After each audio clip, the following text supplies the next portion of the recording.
Sziasztok! Ebben a videóban szeretném nektek bemutatni az egyik legnépszerűbb utazóágyunk, a Baby Design Dream összecsukását, illetve kinyitását.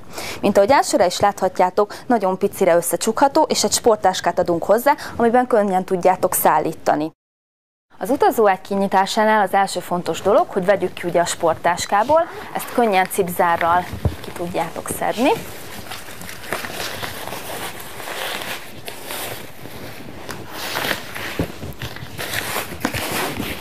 Mint ahogy látjátok, hogyha a sporttáskát leszeditek az utazóágyról, akkor magába a matracba van az egész ágynak a szerkezete becsomagolva. Ezeket egy ilyen tépőzáros megoldással, szintén pár mozdulattal el tudjátok távolítani.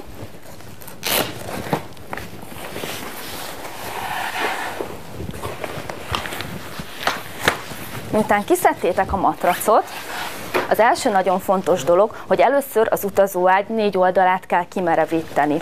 Már is mutatom nektek. Ez az első, második, harmadik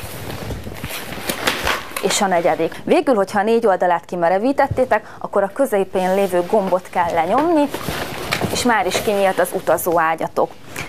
Így ugye maga az utazóágy egy fix utazóágy lenne, azonban ugye a Baby Design Dream az egy multifunkciós utazóágy, ami ugye azt jelenti, hogy egészen újszülött kortól tudjátok használni. Ehhez van egy emelőbetét. Ezt szintén nagyon könnyen, cipzáros megoldással fel tudjátok szerelni az oldalára, amit már is mutatok nektek. Az emelőbetétet az utazóágy egyik sarkához kell ugye rögzíteni, és könnyen fel lehet cipzározni, végig haladva mind a 4 oldalon.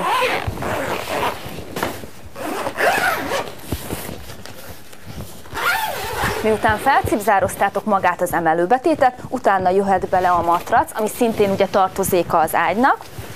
Ezt tépőzárak segítségével tudjátok biztonságosan az emelőbetétbe rögzíteni. Általában körülbelül 9 kg-ig érdemes az emelőbetétet használni, hogyha nagyobb lesz a babátok, akkor az emelőbetétet ugyanilyen könnyen ki lehet cipzározni, és az ágy aljához lehet rögzíteni, és úgy egészen 20 kg-ig használható.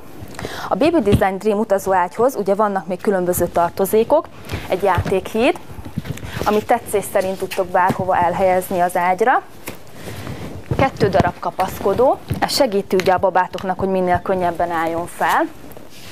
Végül tartozik az utazóágynak még a pelenkázó feltét, amit itt láthattok, nagyon aranyos kis mintákkal ellátott. Ezt könnyedén egy mozdulattal rá tudjátok helyezni az utazóágyra, és biztonságosan tudjátok rajta pelenkázni a picit. Az utazóágy egyik felén egy zsebes tároló rész található, ebben praktikusan tudjátok rendszerezni a babának a holmiait. A másik oldalon pedig egy kibúvó rész van, ezen a pici kedve szerint közlekedhet, hogyha kicipzározzátok neki. Az utazóágyat többféle színben megtalálhatjátok a webshopunkban is.